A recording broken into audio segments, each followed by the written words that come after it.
अस्सलाम वालेकुम and welcome to the ultimate months tag mystery course solution number 2। तो आज की इस वीडियो में हम C S S flex box का सोल्यूशन देखेंगे जो कि चैलेंज नंबर 1 था फ्लैक्स बॉक्स का। उसका मैं आपके लिए सोल्यूशन लेके आया हूँ।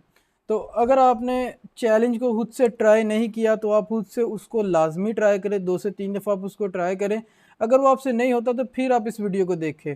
अगर वो आपसे हो गया है, आपने खुद से उसको कर लिया है, तो फिर उसके बाद आप इस वीडियो को देख सकते हैं। इसमें आपको कुछ और चीज़ें, मज़ीद चीज़ें सीखने को ज़रूर मिलेंगी। इस वीडियो को भी आप लाजमी देखें, लेकिन पहले आप उसको खुद से ट्राई करें ताकि एटलीस्ट आपका थोड़ा सा कॉन्फिडेंस बिल्ड होगा। अगर आप खुद से ट्राई करेंगे कोई इशू नहीं है। अगर आप उसमें फ़ेल हो रहे हैं 2 से 3 दफ़ा, 4 दफ़ा, 5 दफ़ा भी आपने ट्राई किया, फ़ेल हो रहे हैं, नई चीज़ों की समझ आ रही, तो फिर आप इसको देख सकते हैं वीडियो को। अदरवाइज़ आप उसको जाके खुद से ट्राई करें और खुद से करने की कोशिश करें। तो अभी हम आते हैं अपने सॉल्यूशन की तरफ। तो ये हमारा जो चैलेंज था, तो इस चैलेंज को मैंने वहाँ से उठा लिया है और मैं अपने दूसरे ब्राउज़र में इसको ले आया हूँ जहाँ पे मेरे पास एक एक्सटेंशन है।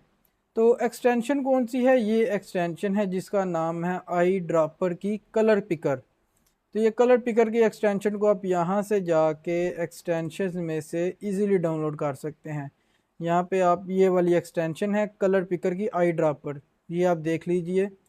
ये तो इसको आपने डाउनलोड कर लेना है और डाउनलोड करने के बाद इस तरह से ही आपके पास यहाँ पे आ जाएगी एक्सटेंशंस में। तो यहाँ से जाके मैंने जब इसके ऊपर क्लिक किया है pick colour from web page, इस पर क्लिक किया तो अब ये जहाँ भी मैं कर्सर लेके जाऊँगा ये कलर इसके अंदर आते रहेंगे इस तरह से। ये देख रहे हैं जहाँ भी मैं लेके जा रहा हूँ। अब मैंने यहाँ पे क्लिक कर दिया, जो मुझे कलर चाहिए वहाँ जाकर मैंने इसको क्लिक कर दिया तो ये कलर इसके अंदर सेलेक्ट हो गया। अब यहाँ आके ये ऊपर इसका हेक्स कोड आ गया, इसको कहते हैं हेक्स कोड, HEX। तो इसके नीचे ये HSL कोड आ गया, इसके नीचे ये RGB कोड आ गया। तो मुझे हेक्स कोड चाहिए, मैं यहाँ पे इस तरह से क्लिक करूँगा, कंट्रोल C करूँगा, कॉपी हो जाएगा और मैं इसको अपने कोड में यूज़ कर लूँगा। तो उम्मीद है आपको इसकी समझ आ चुकी होगी। अभी हम आते हैं चैलेंज की तरफ। तो चैलेंज के लिए मैं यहाँ से इसको बंद कर देता हूँ और यहाँ पे आके मैं सॉल्यूशन 1 में एक index.html के नाम से फ़ाइल बनाता हूँ, एक style.css के नाम से फ़ाइल बनाता हूँ। तो दो फाइलें हमने बना ली हैं। यहाँ पे हम बॉयलर प्लेट कोड लिखते हैं और मैं यहाँ पे अपनी फ़ाइल को लिंक कर लेता हूँ। कंट्रोल दबा के इसके ऊपर आके क्लिक करूँगा तो ये अभी इस फाइल पे हमें लेके जा रहा है, मतलब ये फ़ाइल लिंक हो चुकी है। तो अभी यहाँ पे हमने सबसे पहले क्या करना है, यहाँ पे हम लिखते हैं सोल्यूशन ऑफ, या हम चैलेंज लिखते हैं यहाँ पे, चैलेंज फ्लैक्स बॉक्स। तो इसके बाद हम यहाँ पे आएंगे सबसे पहले और यहाँ पे मैं एक क्लास लगाऊंगा इसके अंदर कंटेनर, और इसको मैं यहाँ से ओपन विद लाइव सर्वर भी कर लूँगा। तो ये अभी कुछ इस तरह से हमारा पेज आ रहा है। तो अब हमने ये चीज़ बनानी है। हमें सबसे पहले क्या चाहिए, बैकग्राउंड में कलर चाहिए। बैकग्राउंड का कलर हमने यहाँ पे सिलेक्ट किया हुआ है। मैं यहीं से कॉपी करता हूँ, यहाँ पे style.css में आता हूँ और सबसे पहले मैं यहाँ पे यूज़ करूँगा स्टार का। स्टार क्या है? स्टार है यूनिवर्सल सिलेक्टर। यूनिवर्सल सिलेक्टर क्या काम करता है, जितने भी हमारे एलिमेंट्स होते हैं सबको सिलेक्ट कर लेता है। यहाँ पे मैं करूँगा M0 और एंटर करूँगा तो मार्जिन 0, P0, P भी 0, पैडिंग भी 0। बॉक्स साइजिंग का यूज़ करूँगा और यहाँ पे मैं कर दूँगा बॉर्डर बॉक्स। तो इस सब का क्या मतलब है, स्टार को सिलेक्ट करके मतलब तमाम एलिमेंट्स पे ये सारा जो स्टाइल है ये चले। बॉक्स साइजिंग के बारे में मैंने आपको पहले भी बताया था। जो हमारा बॉक्स मॉडल होता है उसको अगर हमने कोई विड्थ और हाइट दी हुई है और हमने उसमें पैडिंग या बॉर्डर वगैरह का यूज़ किया है तो वो उसके अंदर ही शामिल होती रहेगी। वो जितनी हमने विड्थ हाइट दे दी है उससे बड़ा वो एलिमेंट नहीं होगा, जो कि रिस्पॉन्सिवनेस में हमें बहुत मदद देता है। तो मार्जिन 0 करने से हमारे जितने भी पी टैग्स, हेडिंग टैग्स हैं जिनको मार्जिन बाय डिफ़ॉल्ट आता है वो 0 हो जाता है। पैडिंग से हमारे कॉलम्स के दरमियान में कुछ पैडिंग्स बनती है, वो जब हम बूटस्ट्रैप का यूज़ करते हैं। तो इसके अलावा भी कुछ एलिमेंट्स में आती है पैडिंग, तो वो 0 हो जाती है। तो अब इसमें आएंगे, यहाँ से मैं एक काम और करूँगा। यहाँ पे आके मैं HTML को सिलेक्ट करूँगा। HTML में आके मैं एक यहाँ पे प्रॉपर्टी लगाऊंगा फॉन्ट साइज़। फॉन्ट साइज़ को मैं कर दूंगा 10 पिक्सल। तो अभी इससे क्या हुआ है, यहाँ पे मैं आके आपको कुछ दिखाता हूँ। मैं यहाँ पे H1 को यूज, दिस इज हेडिंग, और ये देखिए ये इस तरह से आ रही है। फॉन्ट साइज़ को मैंने यहाँ बंद किया तो ये बड़ी आ रही है। ये फॉन्ट साइज़ मैंने यहाँ पे क्यों यूज़ किया था, मैं अभी आपको वो भी दिखाता हूँ। यहाँ पे मैं आता हूँ H1 पे, मैं इसके फॉन्ट साइज़ को करता हूँ 1 REM। अब ये REM क्या है, ये बेसिकली एक यूनिट ही है। जैसे हम पिक्सल का यूज़ करते हैं, परसेंटेज का यूज़ करते हैं, VH का यूज़ करते हैं, उसी तरह हमारे पास REM है, ये एक यूनिट है। तो ये रिस्पॉन्सिवनेस में हमारे लिए बहुत काम करता है। तो REM का मैंने यहाँ पे यूज़ किया। अब H1 का साइज़ हो गया है 1 REM। 1 REM कितने के इक्वल होता है, यहाँ पे मैं जाके इंस्पेक्ट करके आपको दिखाता हूँ, जो भी इसका फॉन्ट साइज़ होगा उसके मुताबिक। तो फॉन्ट साइज़ यहाँ पे आ रहा है 1 REM।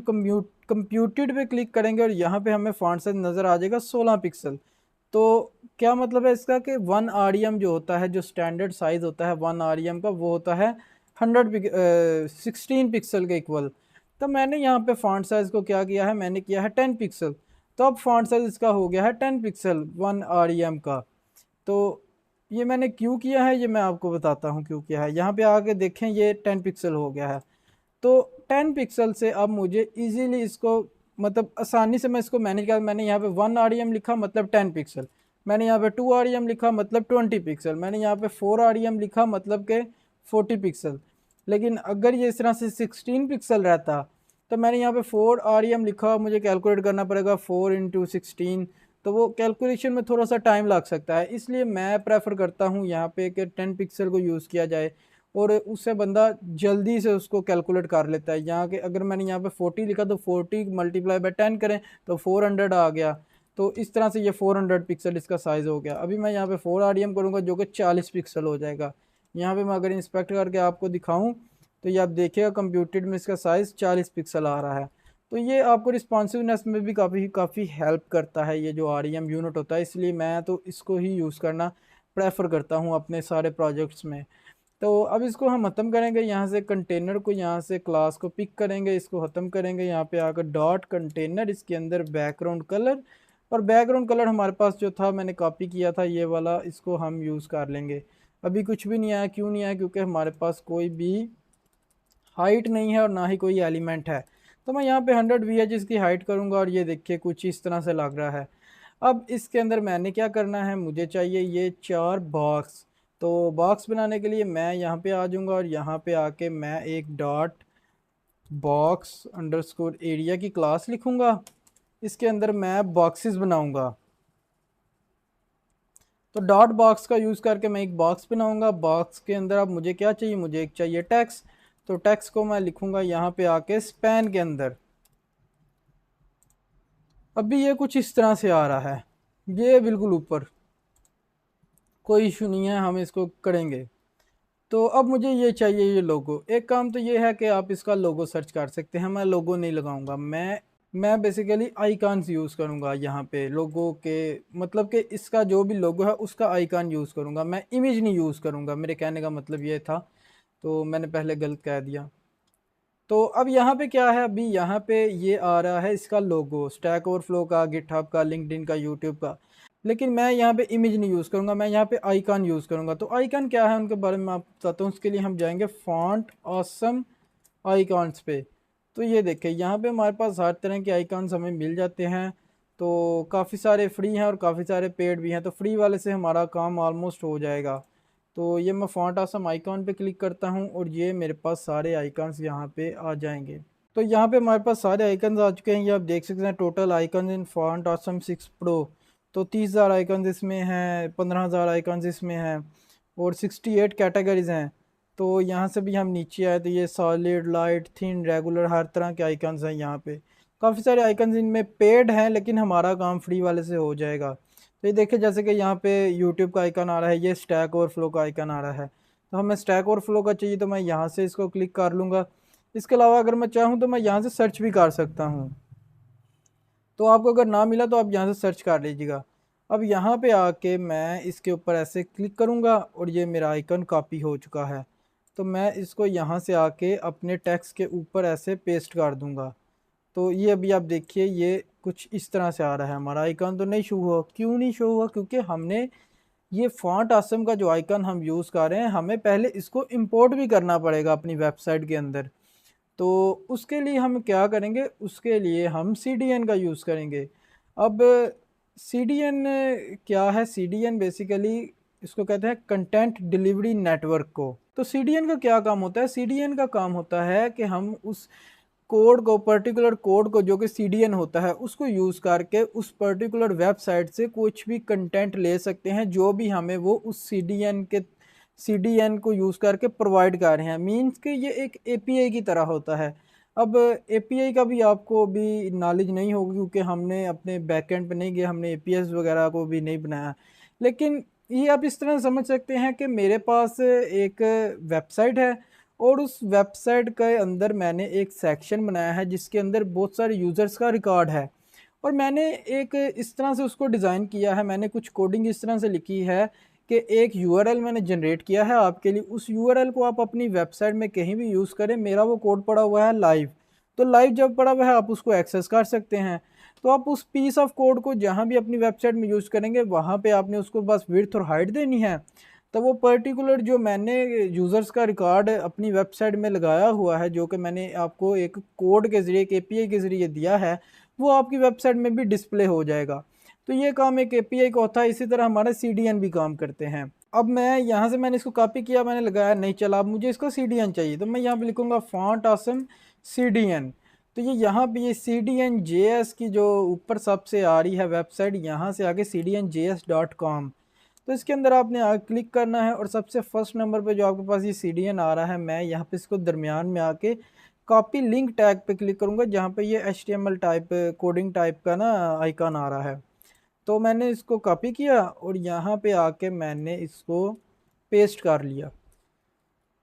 इसको आपने याद रखना है कि हेड टैग के अंदर पेस्ट करना है, ऊपर करें नीचे करें, जैसे मैंने अभी ये स्टाइल की फ़ाइल के ऊपर पेस्ट किया है, स्टाइल की फ़ाइल के लिंक के, तो उसका कोई इशू नहीं है, आप नीचे ऊपर कर सकते हैं, लेकिन हेड टैग के अंदर। तो अभी आप देखिएगा ये मेरा जो आइकन है ये यहाँ पे ये शो होने लग पड़ा है ये।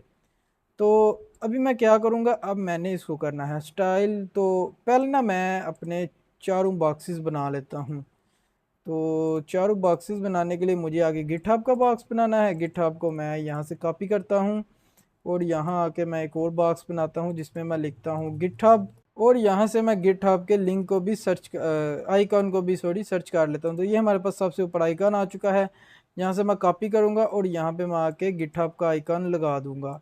इस तरह मैं इसको 2 दफ़ा नीचे और लिख लेता हूँ और यहाँ पे हमारे पास गिटहब के बाद था आई थिंक लिंक्डइन। तो लिंक्डइन और यहाँ पे यूट्यूब। तो यहाँ पे मैं यूट्यूब ही कर लेता हूँ और चेक करता हूँ ये चलता है। तो ये चल गया है और यहाँ पे मैं लिंक्डइन कर लेता हूँ। तो ऑलमोस्ट ये सेम ही होते हैं।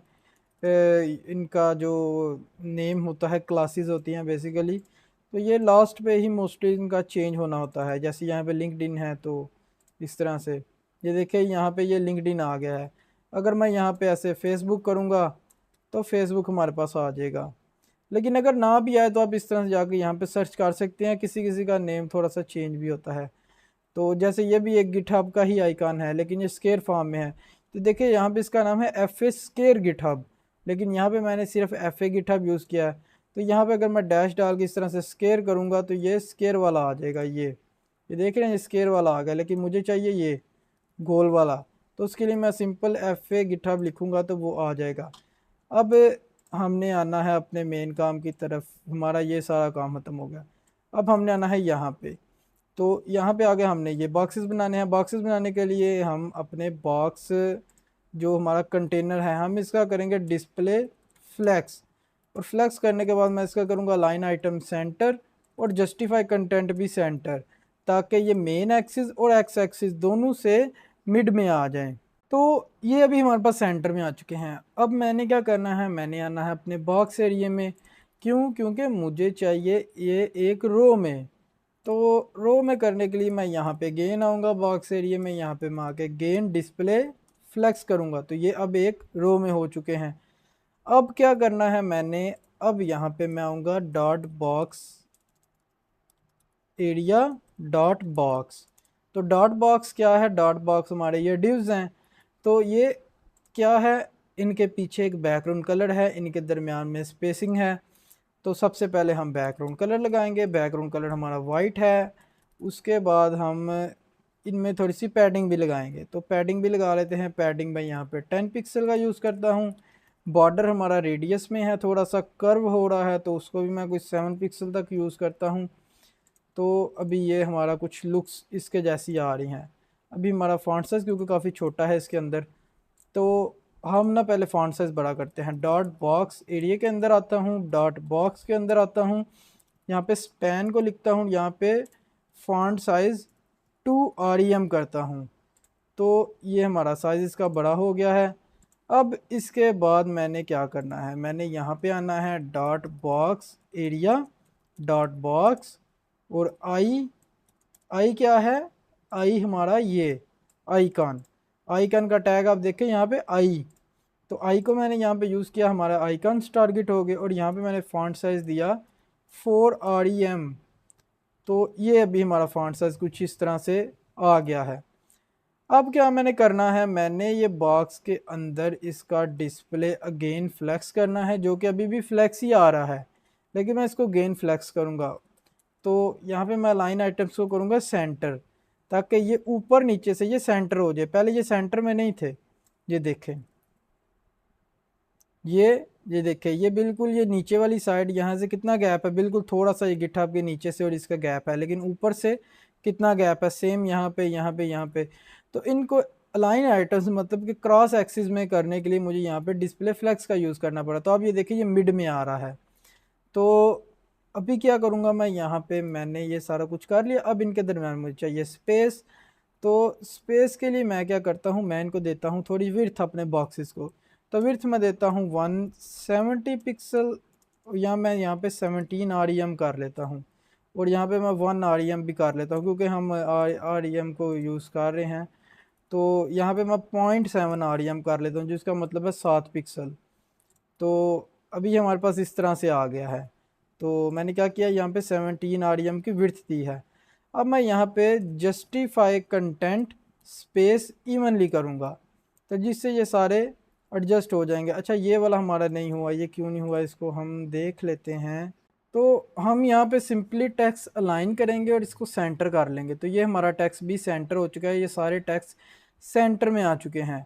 तो अभी क्या हम करेंगे, अच्छा यहाँ पे मैंने फेसबुक यूज़ किया, मुझे यहाँ पे लिंक्डइन यूज़ करना है। मैं यहाँ पे ना लिंक्डइन कर लेता हूँ, लिंक्डइन।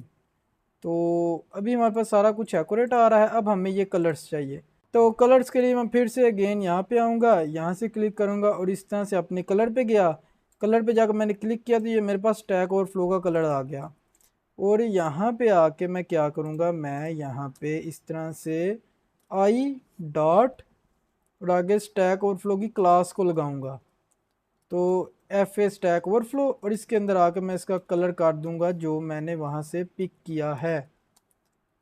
तो ये ऑरेंज सा कलर जो है ये देखे हमारे पास आ चुका है। इसी तरह मैं इसका भी गिटहब का कलर भी पिक कर लूँगा यहाँ से इस तरह से, और ये हमारे पास गिटहब का कलर भी आ चुका है, आई डॉट, और यहाँ पे आके मैं कलर हैश इस तरह गिटहब का कलर मैंने पेस्ट किया, और ये एफ ए गिटहब को यहाँ से कॉपी करके यहाँ पे, और इसके बाद मुझे चाहिए लिंक्डइन का कलर, तो लिंक्डइन का कलर भी हम ले लेते हैं यहाँ से। इस तरह से हमने सिंपली इसको कॉपी करना है, और यहाँ पे आके कलर, और मुझे ना यहाँ से ही इसको उठाना पड़ेगा एफ ए लिंक्डइन, और यहाँ पे आके I dot F A LinkedIn colour hash, और ये कलर आ गया हमारे पास। इसके बाद हमारे पास अगेन एफ ए यूट्यूब, और यूट्यूब के अंदर कलर, कलर आएगा, कलर हमारा आ जाएगा यहाँ पे। अगेन हम इसको इस तरह से कॉपी कर लेंगे कलर को, और यहाँ से कॉपी किया और यहाँ पेस्ट किया तो हमारा कलर भी लग जाएगा। तो हमारी इसमें ना हाइट थोड़ी सी कम है, हाइट मैं यहाँ से एडजस्ट कर लेता हूँ, हाइट को मैं करता हूँ 9 REM। तो अभी उम्मीद है ये हमारे बॉक्सेस बिल्कुल ठीक बन चुका है। थोड़ा सा माइनर सा डिफरेंस है, लेकिन मैं अभी इतना डिटेल में नहीं जाऊंगा। तो आपको समझ आ चुकी है किस तरह से यूज़ करना है। ये इसका जो फॉन्ट फैमिली है वो चेंज है, तो वो मुझे यहाँ पे ही मैं लगा लेता हूँ, फॉन्ट फैमिली एरियल। तो ये ये अभी फॉन्ट फैमिली भी सेम हो चुकी है। तो माइनर सा डिफरेंस है, लेकिन वो भी इतना ज़रूरी नहीं है। इस लेक्चर के सॉल्यूशन का जो मेन मकसद था वो था आपको फ्लेक्स बॉक्स के चैलेंज का बताना कि उस चैलेंज को आप किस तरह से बना सकते हैं। तो इस चैलेंज में आपको दो मज़ीद चीज़ें सीखने को मिली। एक हमने कलर पिकर के बारे में सीखा, किस तरह से हम कोई भी कलर पिक कर सकते हैं, और दूसरे नंबर पे हमने फॉन्ट आसम के आइकन्स के बारे में सीखा। लेकिन कोई इशू नहीं है, अगर आप इस चैलेंज को पहले खुद से करके आए हैं, आप यहाँ पे सिंपली इमेजेस यूज़ कर सकते हैं और इमेजेस आपको मिल जाएंगी गूगल से। अगर वो इमेजेस के पीछे कोई बैकग्राउंड है तो उसके लिए भी काफ़ी सारे ऑनलाइन फ्री टूल्स अवेलेबल हैं, तो आप वहाँ से जाके उसका बैकग्राउंड रिमूव कर सकते हैं फ्री ऑफ कॉस्ट। तो वो इमेजेस को भी आप यूज़ कर सकते हैं। तो उम्मीद है आपको ये सॉल्यूशन और ये लेक्चर पसंद आया होगा। नेक्स्ट आपसे चैलेंज नंबर 2 में मुलाकात होगी, तब तक के लिए अल्लाह हाफिज़।